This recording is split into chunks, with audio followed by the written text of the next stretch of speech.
Welcome to your next great novel. I'm your host, Phil Williams, and I'm here with my lovely co-host, Denise. How are you doing, Denise? I'm doing well, thank you. Today we have a very special episode of our little book club. We're going to talk about our top 10 nonfiction books of all time. I'm a sucker for top 10 lists, so here we go. Denise, do you want to start with number 10?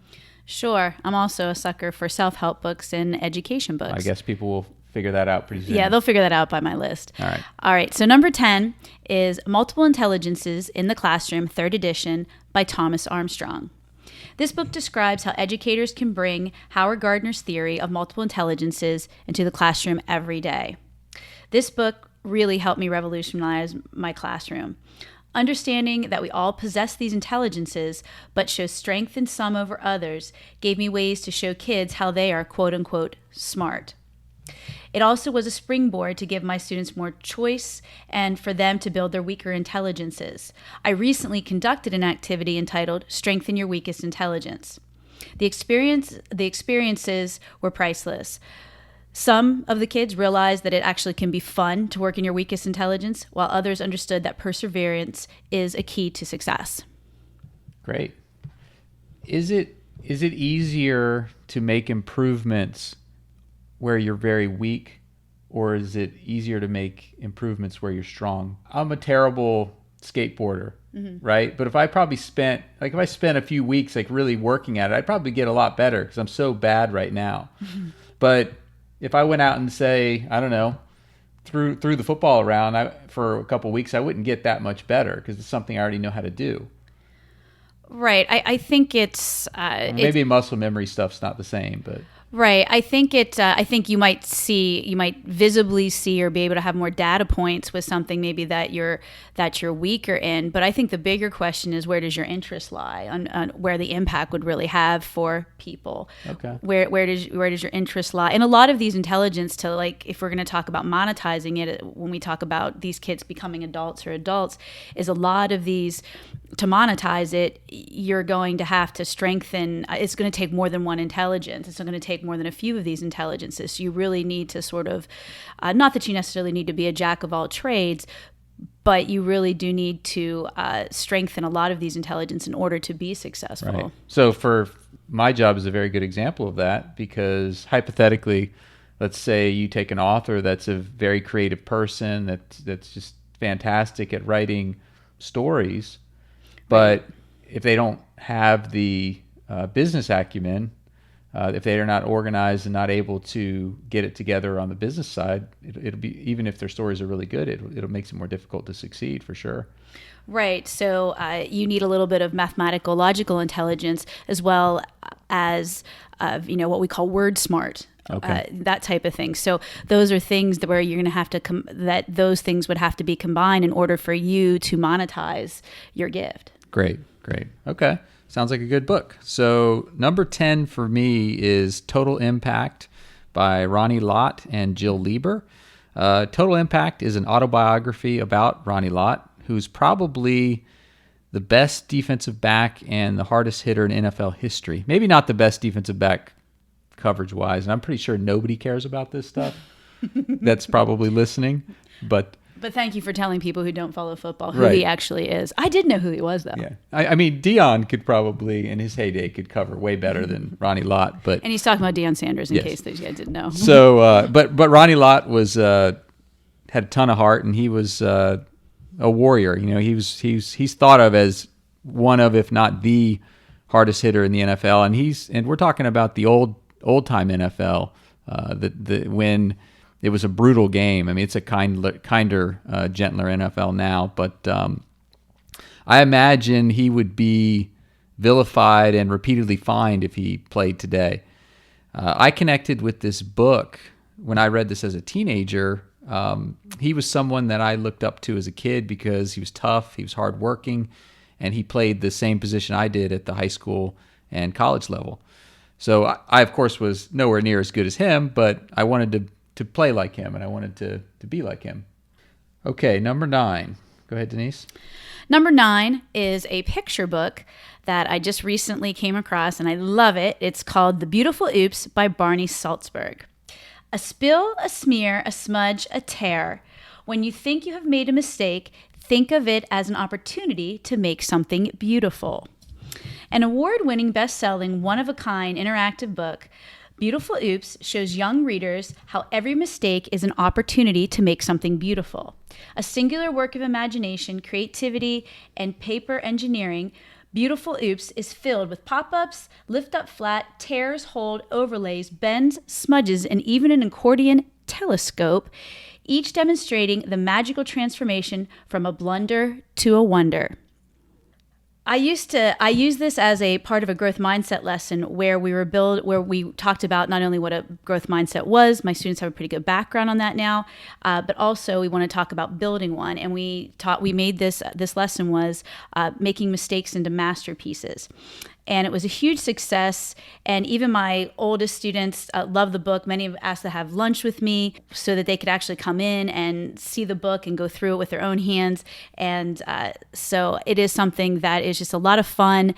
And everybody just really seems to sort of rally around it. And it really drives the point home of that mistakes can really be turned into masterpieces. Is this that book that we bought for like $10 and it looked like it probably cost $100 to make? Yes, it's amazing. I got it. I couldn't believe it. It was like 40% off on Amazon, and it's like an incredible book. The pop-ups, the color. I mean, it's amazing. Yeah, it's an unbelievable book. So number 9 for me is The Last Lecture by Randy Posh, and The Last Lecture is about a terminal man. Randy Posh is the terminal man, and he was a computer science professor at Carnegie Mellon, and the book is about his life and about giving his last lecture. The lecture he gave, which was entitled "Really Achieving Your Childhood Dreams," wasn't about dying. It was about the importance of overcoming obstacles, of enabling the dreams of others, of seizing every moment, because time is all you have, and you may find one day that you have less time than you think. It was a summation of everything Randy had come to believe. It was about living. In the book, Randy Posh had combined the humor, inspiration, and intelligence that made his lecture such a phenomenon. What really resonated with me was his message to follow your heart and to tell the truth.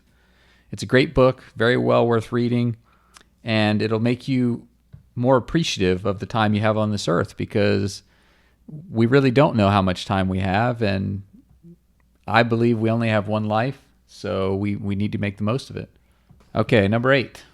Number 8 is The Sociopath Next Door by Martha Stout, and it teaches you how to recognize sociopathic people. We are accustomed to think of sociopaths as violent criminals, but in The Sociopath Next Door, Harvard psychologist Martha Stout reveals that a shocking 4% of ordinary people, 1 in 25, has an often undetected mental disorder, the chief symptom of which that persons possess no conscience. He or she has no ability whatsoever to feel shame, guilt, or remorse. 1 in 25 everyday Americans, therefore, is secretly a sociopath.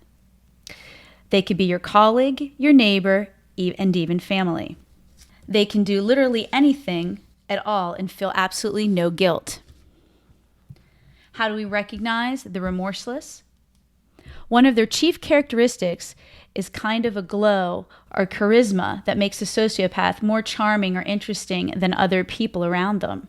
They're more spontaneous, more intense, more complex, and even sexier than everyone else, making them tricky to identify and leaving us easily seduced. Fundamentally, sociopaths are different because they cannot love. Sociopaths learn early to show the sham of emotions, but underneath they are indifferent to others' suffering. They live to dominate and thrill to win. The fact is, we almost certainly know at least one or more sociopaths already. Part of the urgency in reading The Sociopath Next Door is the moment we suddenly recognize that some people we know, some people we worked for, or were involved with, or voted for, is a sociopath. But what do we do with that knowledge to arm us against the sociopath? Dr. Stout teaches us to question authority, suspect flattery, and beware of the pity play. Above all, she writes, when a sociopath is beckoning, do not join the game. This book helped me answer the question, what is wrong with some people? I know I've said this many times. Why would somebody do that? What is wrong with them? That's awful. Do they not care about how other people feel? Obviously not. They don't. No, they don't. That book answers that question. I often would ask, how can you live with yourself? How can you sleep? If I did something like that, I would be up all night. After reading this book, I understand why.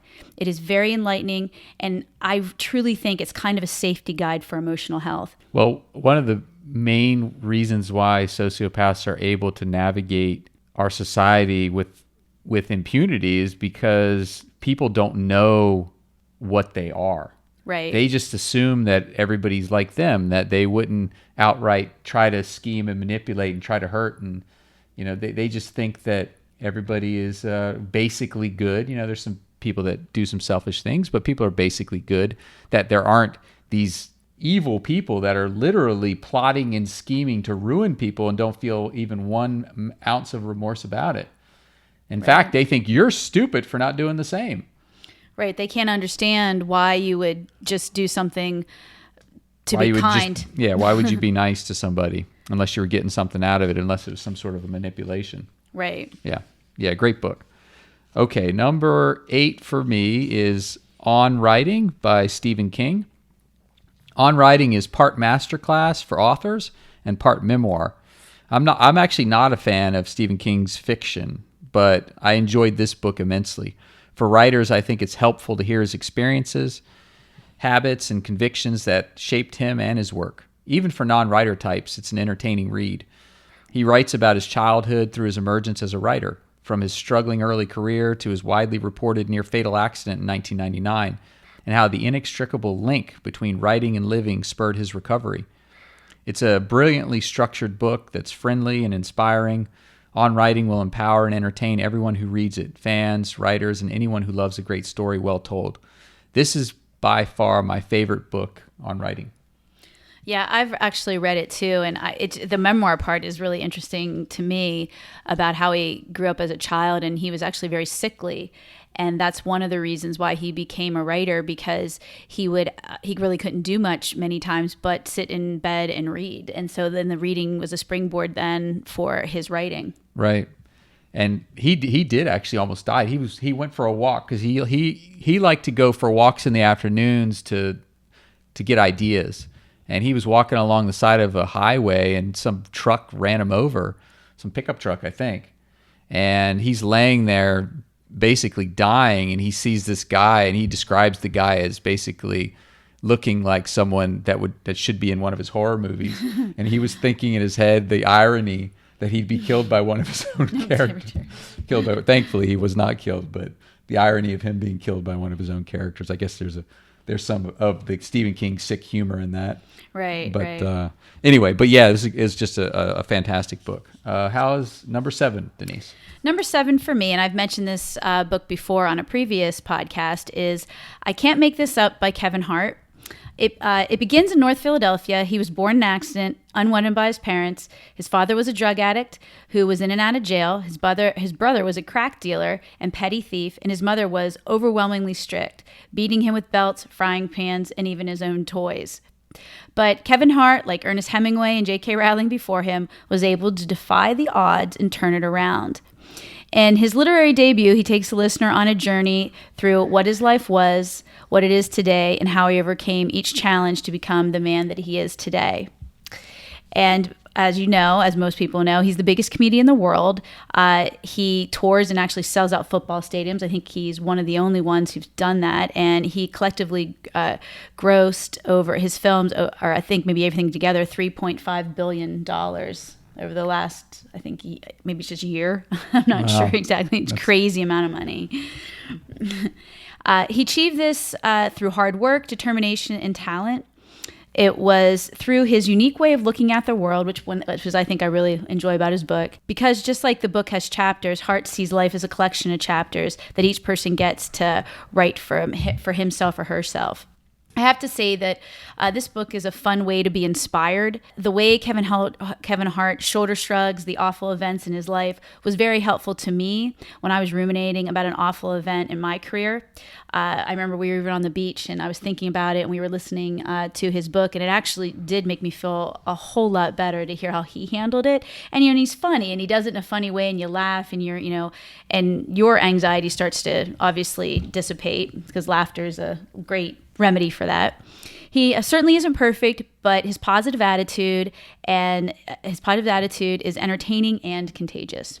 Yes, Kevin Hart is hilarious. Yeah, he's very funny in the book. Yeah, I saw him on Joe Rogan. It was a while ago, but it was so funny because he was talking about meeting some lady that didn't like one of it. Yeah, the lady was like, "When are you?" She was like, "When are you going to do a good movie?" Right. Yeah, she's being really critical on him. And he was like, wasn't she like in this old car that even had like roll down windows? That's and he's like doing the roll down window. He's like, he's like doing the motion that's like rolling it down. So he says to her, he's like, "Well, I did The Upside. That was a pretty good movie." And she's like, "I ain't seen that." Yeah, and he's like, "Well, have a blessed day." We'll see you later, ma'am. And he's just so funny about it. And he's like, "Okay." And he just rolls with it. And I really admire that because that's something that's hard for me. And I really admire that in him. And he even will say, as you read the book and as you see interviews with him, he'll even say he knows it's a gift. It is actually a gift how he can recover from things like that. So right. So yes, very inspiring. And what I find most inspiring about Kevin Hart is his work ethic. Yes. It's unbelievable. People think that, you're just gifted in these areas, and I'm sure he is gifted, but at the same time, it's a tremendous amount of hard work that people do to get to the point where they're that successful. Right. People don't understand that he works, I think we've mentioned this before, that he works probably like 16 hours a day. Oh, I'm sure at least. So number 7 for me is The Hot Zone by Richard Preston. The Hot Zone is about the early emergence of the Ebola virus, a highly infectious, deadly virus from the Central African rainforest suddenly appears in the suburbs of Washington, D.C. There is no cure. In a few days, 90% of its victims are dead. A secret military SWAT team of soldiers and scientists is mobilized to stop the outbreak of this exotic hot virus. The Hot Zone tells this dramatic story, giving a hair-raising account of the appearance of rare and lethal viruses and their crashes into the human race. Shocking, frightening, and impossible to ignore, The Hot Zone proves that truth really is scarier than fiction. I read this over 20 years ago, but I still remember pieces of the story. I remember people bleeding out. I mean, the beginning is so good when you first read, when you first read about how it's nonfiction, but they had to sort of speculate on how the first host got the virus to begin with. But they didn't have to speculate on what actually happened to him, because that actually happened. I mean, the guy bled out of his eyeballs. I mean, it was horrific. Right. Like apparently the virus totally ate up like all his organs. Well, it was like mush inside. Yeah. Basically, your entire insides turned to mush, and you basically bleed out of your pores. Yeah. Anyway, I read this over 20 years ago, and again, I still remember pieces of the story. Preston's writing style is very vivid. I think he's actually a thriller writer that's essentially writing nonfiction. But anyway, it's an old book, but worth checking out. You can probably get a used version on Amazon, or even a paperback. Right. That's a mass market paperback for pretty cheap. But yeah, it's an oldie but goodie. Yeah. Number 6. Okay, my number 6 is The Element by Ken Robinson. The element is the point at which natural talent meets personal passion. When people arrive at their element, they feel most themselves, most inspired, and achieve at their highest levels. The Element draws on stories from a wide range of people like Paul McCartney and Meg Ryan and Gillian Lynn. She choreographed, if you don't know, the Broadway productions of Cats and The Phantom of the Opera. With his sense of humor, Ken Robinson looks at the conditions that enable us to find ourselves in the element and those that stifle that possibility. He shows that age and occupation are no barrier, and once we have found our path, we can help others to do so as well. The Element shows the vital need to enhance creativity and innovation by thinking differently about human resources and imagination. It is an essential strategy for transforming education, business, and communities to meet the challenges of living and succeeding in the 21st century. This book really made me think about how to add more and be more successful in my career. Robinson discusses having to find your tribe, like a group of people whose goals are similar to yours and that you could help one another grow. I realized that when we moved from Northern Virginia, that unfortunately I lost a fantastic tribe of teachers. This book helped me make the effort to find a new one. And along those same lines, Ken Robinson mentions in his Changing Education Paradigms talks that people cannot be thought of as products in an assembly line. For example, if a child is ready for multiplication in the first grade, then we should not hold them back just because they're 6. Being a gifted support teacher, this really rings true when trying to meet the needs of all my students. Or conversely, pushing a kid ahead who doesn't get the material yet. Right. Oh, yes, exactly. And then they're just lost even worse. Right. Exactly. So number 6 for me is Friday Night Lights by H.G. Bissinger. And Friday Night Lights is the classic story of a high school football team whose win-loss record has a profound influence of the town around them. This book was named Sports Illustrated Best Football Book of All Time. I agree with their choice. Friday Night Lights follows the exploits of the Permian Panthers of Odessa, Texas, the winningest high school football team in Texas history. Socially and racially divided, Odessa isn't known to be a place big on dreams, but every Friday night from September to December, when the Panthers play football, dreams can come true. With frankness and compassion, Pulitzer Prize winner H.G. Bissinger unforgettably captures a season in the life of Odessa and shows how single-minded devotion to the team shapes the community and inspires and sometimes shatters the teenagers who wear the Panthers uniform. Even if you don't like football, Bissinger tells a story that's compelling because you care about the people, the coach, the players, the families, the teachers, and the town.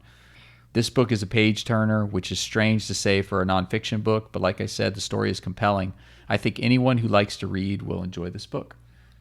And by the way, much better than the movie or the TV series for people out there that have seen it. Although I thought that the movie was very good. Mm-hmm. It was well done. So number 5. Number 5 for me is called The Book Whisperer, An Awakening the Inner Reader in Every Child by Donna Lynn Miller. Donna Lynn Miller is a dedicated teacher who says that she has yet to meet a child who she couldn't turn into a reader. In The Book Whisperer, Miller takes us inside her 6th grade classroom to reveal the secrets of her powerful but unusual instructional approach. Rejecting book reports, comprehension worksheets, and other aspects of conventional instruction, Miller embraces giving students an individual choice in what they read, combined with a program for independent reading. She also focuses on building a classroom library of high-interest books and, above all, modeling appropriate and authentic reading behaviors.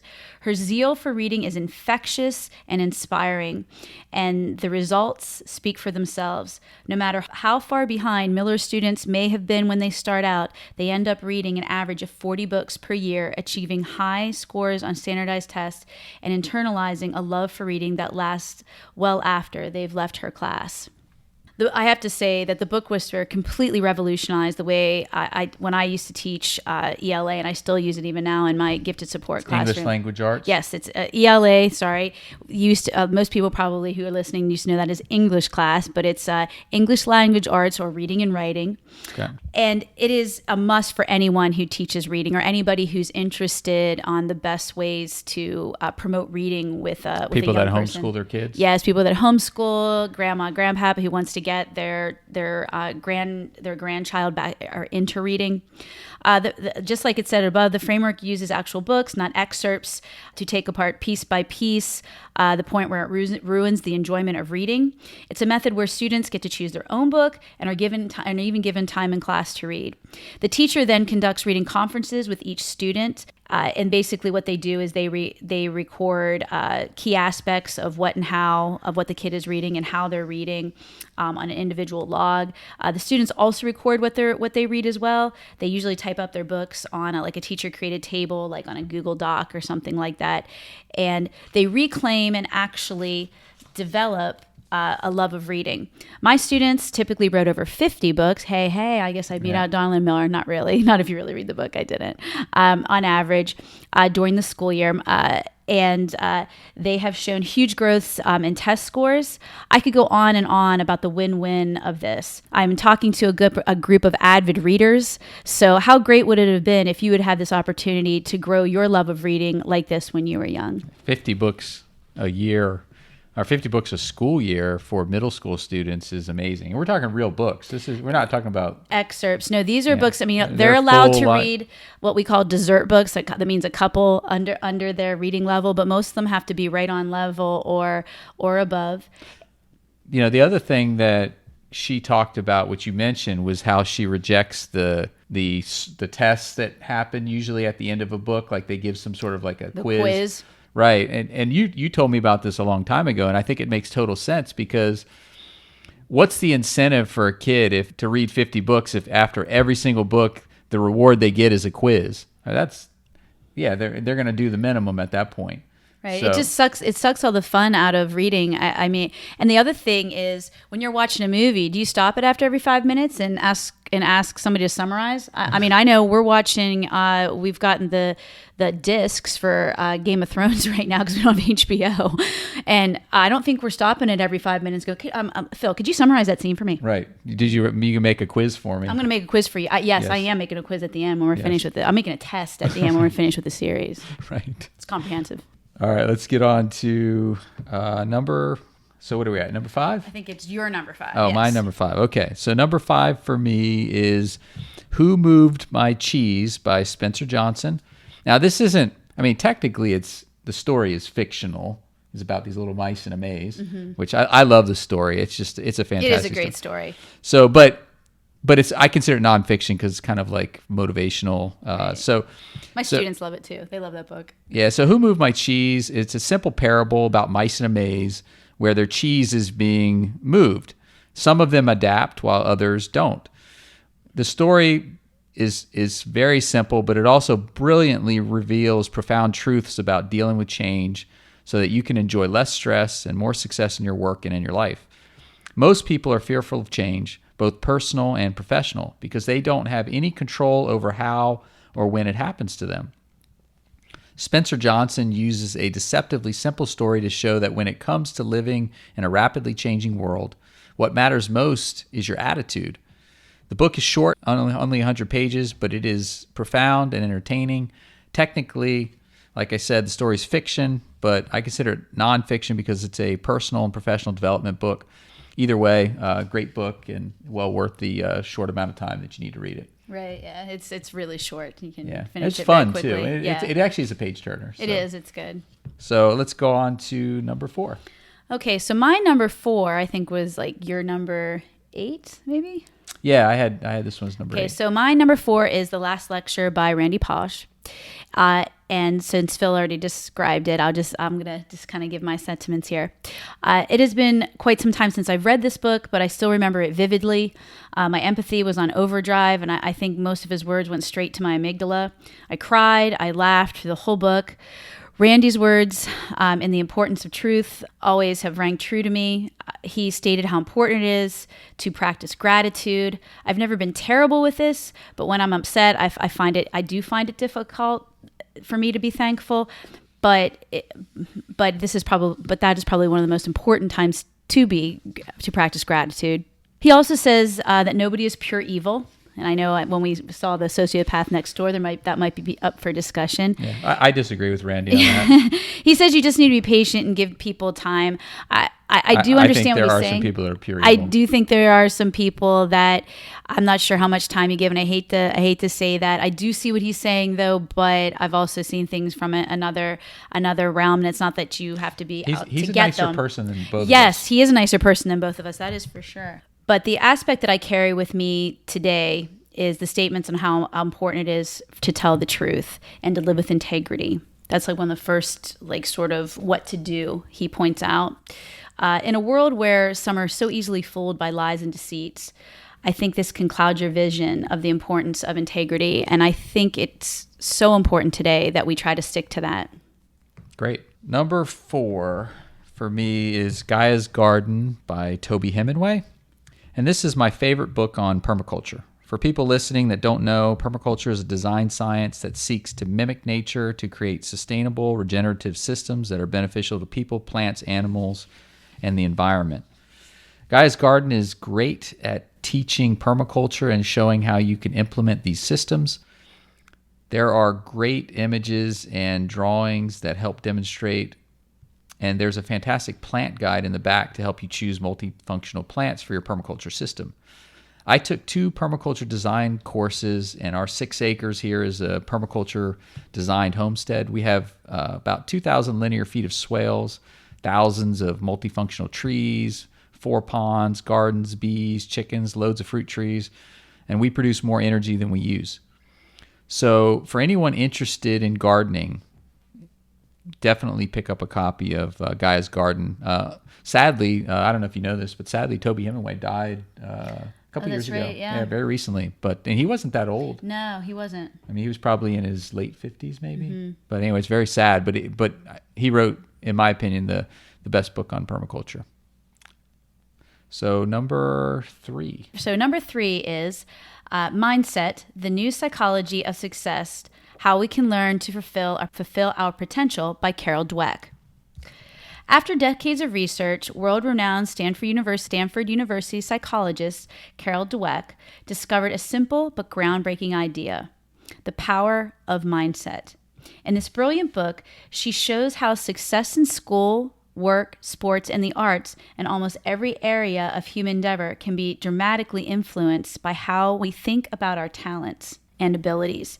People with a fixed mindset, those who believe that abilities are fixed, are less likely to flourish than those with a growth mindset, those who believe that abilities can be developed. Mindsets reveal how great parents, teachers, managers, and athletes can put this idea to use to foster outstanding accomplishment. Dweck's book and work has revolutionized me, and I sincerely mean that personally and professionally.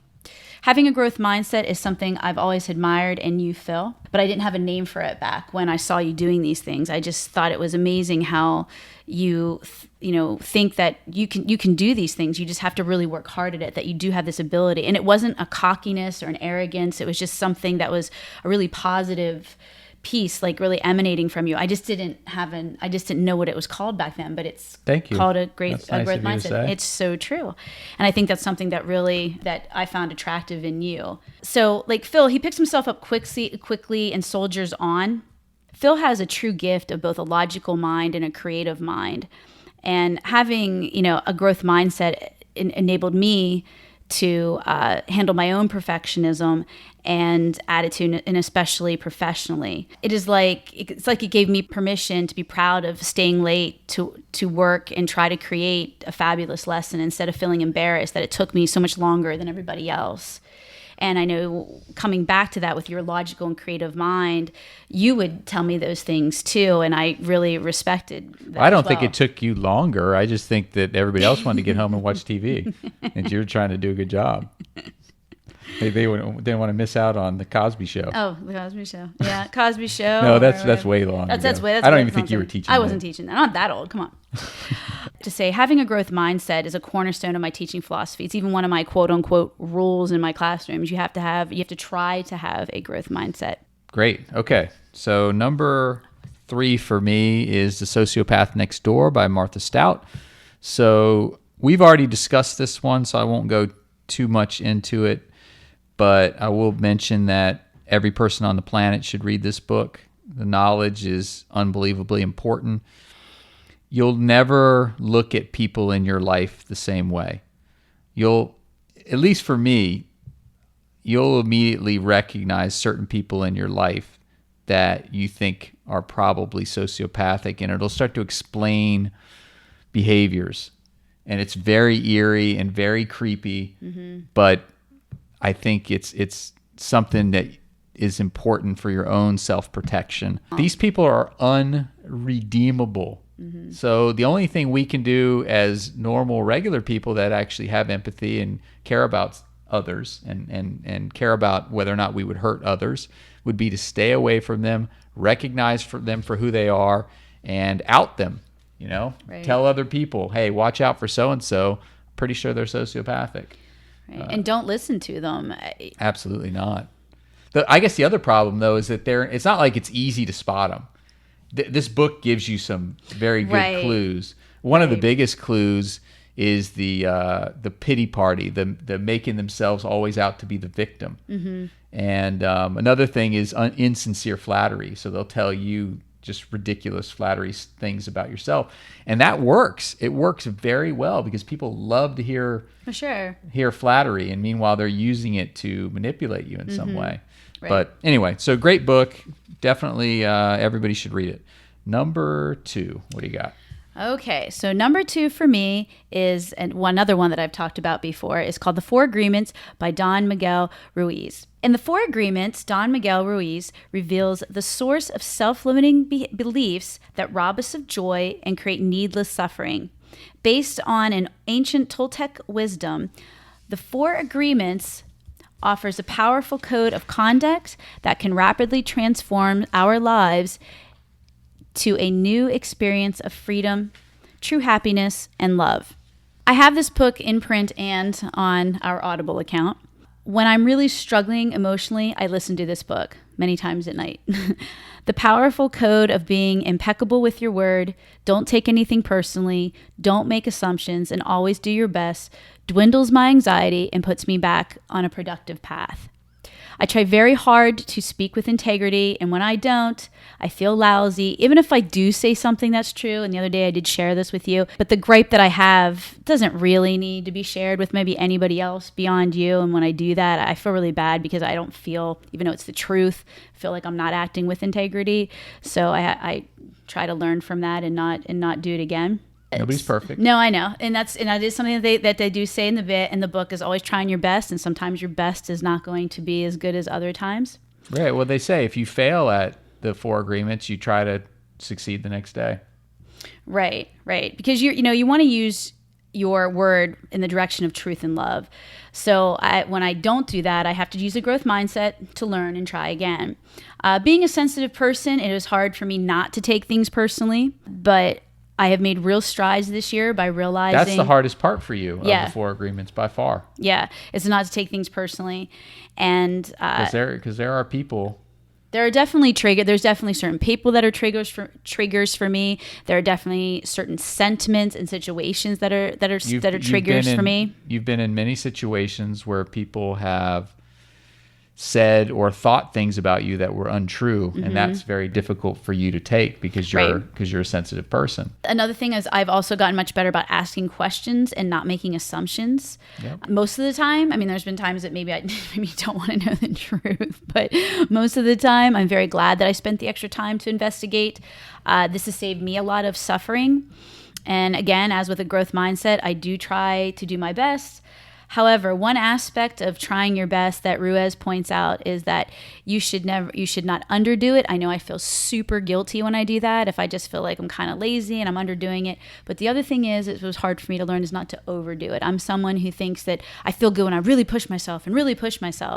But then at the end of the week, when you're so dead tired that you're spent and worthless, that's not good either. So I realized that both of these are unhealthy behaviors, and you really need to find a good balance. It's a great book. It's a little woo-woo, but it does have a wonderful, and it's short. It has a wonderful message, and it always makes me feel better when I'm struggling. Yes.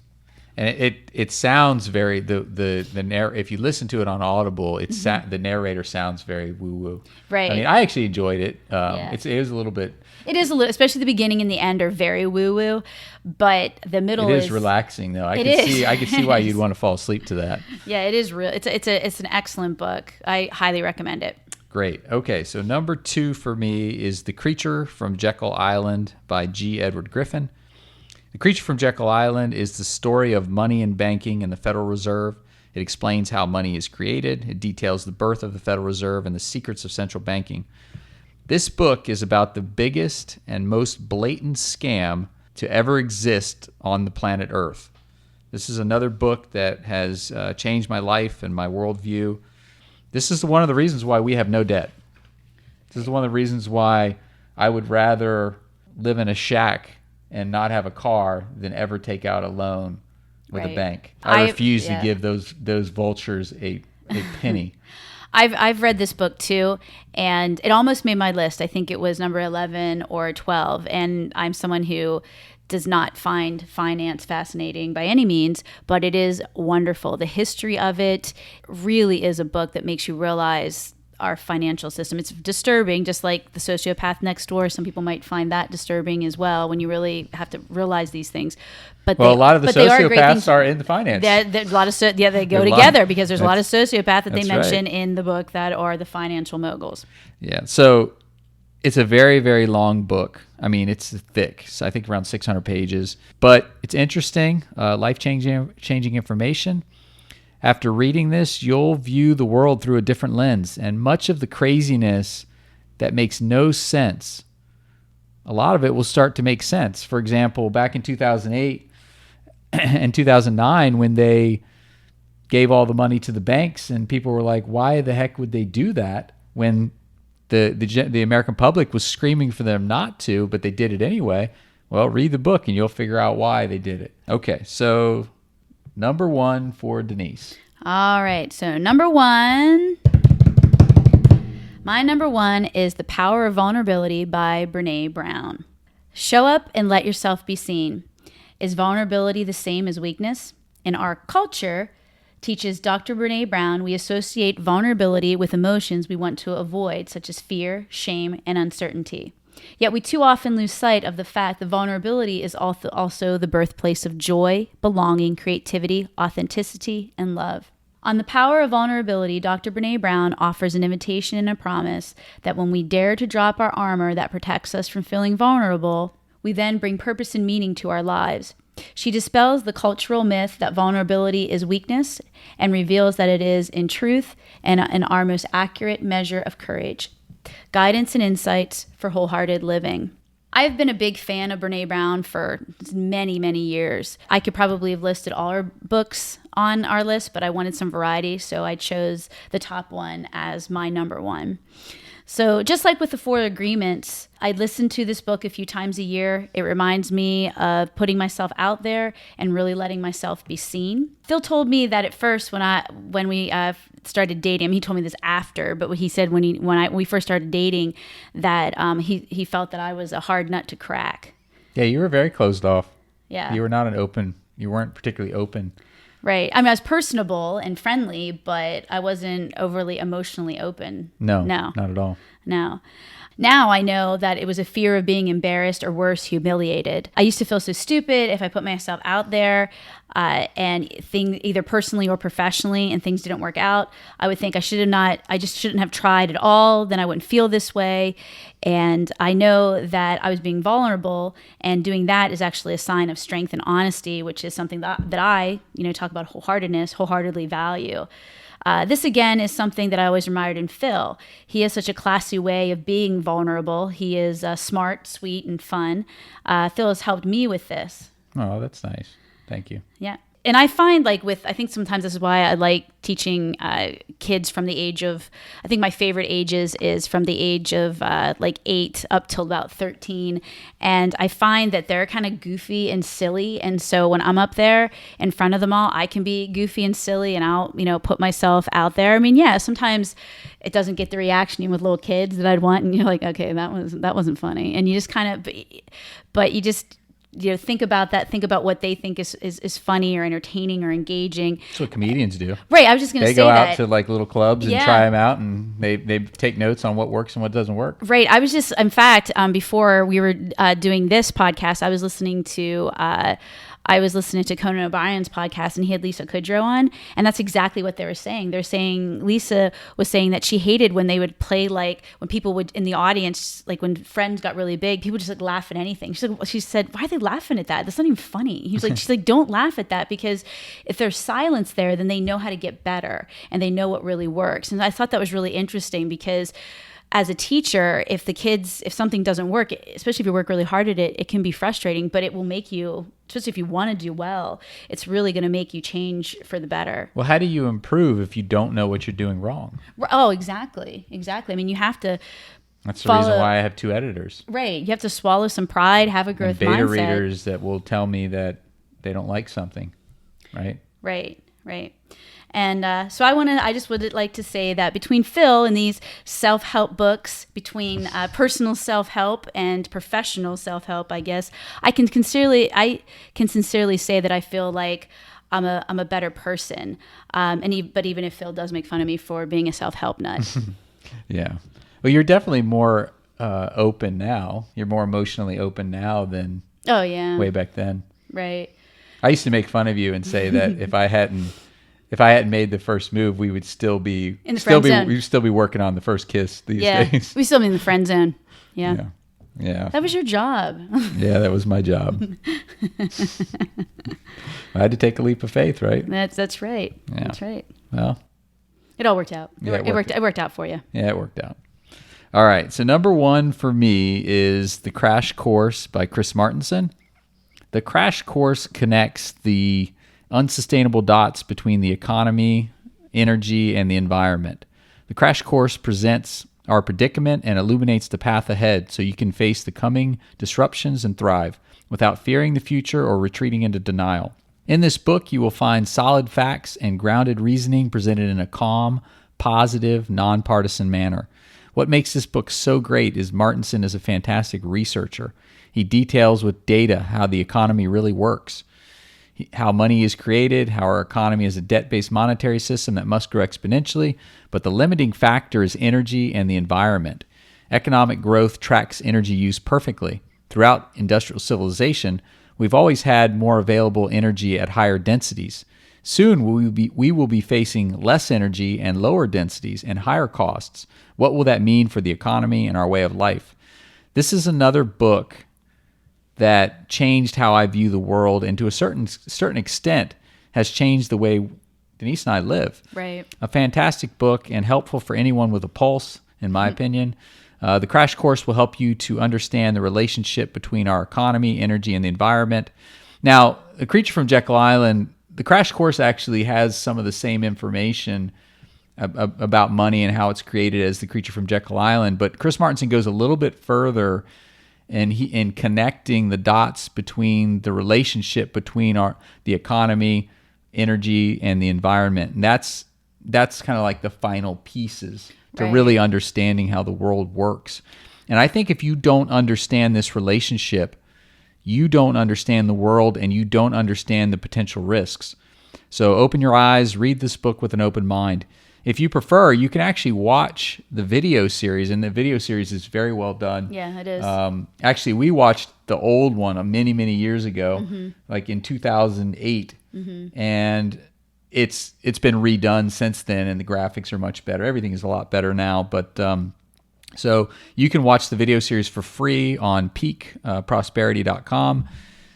And that's pretty much it. Do you have anything you want to say about that? I think that Phil said one really interesting thing about Chris is that he actually started out as a scientist. So he lets the research take him to the conclusion. He doesn't try to make a conclusion and then try to find research to fit it. Right. And we've met him actually in person, and we've met his business partner too. But he tells stories about when he originally started the Crash Course, and he was kind of doing like PowerPoints and whatnot. And he talked about how, and I guess this still happens, is people get very, very angry at this message because it's not a message that people want to hear and understand, because it basically shines a light on how unsustainable our lives are. And it makes you really think that it can't go on forever. And I believe that I don't think it can go on forever. I think to a certain extent, there's going to be a reckoning at some point. I don't know when, and I don't know how bad, but I think that there'll be a reckoning. And the more that you're aware of these things, and the more you can be smart about, I think having an attitude of minimalism is important, right? Not measuring your worth as a person by how much money you have or by how much stuff you have, because that's a road to misery. And I don't think it's going to be conducive to our future either. I think we're going to need to learn to live with less, not not expect more. Right. And I think that there's something freeing about living with less. For example, my car died the other day, right? I've got this old Ford Escape that has over 100,000 miles on it. It's a 2005, and it died, and I'm not replacing it. So we're going to try to get by with just one car. And in a lot of ways, it's freeing. We have to plan some things out a little bit better, but having less stuff is freeing. Yeah, and Phil does work from home, so it doesn't make a huge. Some things we're going to have to work out, but it's not like he has to travel to work every day. He has to travel down the stairs, so that's right. Extremely helpful. Right. Because that's something that Randy Posh also says. He says, what's more important? It's things or people, and obviously it's people. And he talks about how not putting your things over people, and I think that's really important as well. Yep, absolutely. And the last thing he said in his speech was, just if I can only give you 3 words of advice, it would be to tell the truth. Yeah. And if I could give you 3 more, it would be all the time. Yeah, it's really powerful. Yeah, absolutely. So that's it for today. Thank you for listening to another episode of Your Next Great Novel. Be sure to subscribe. You can find the podcast at philwbooks.com and on iTunes, Stitcher, or TuneIn.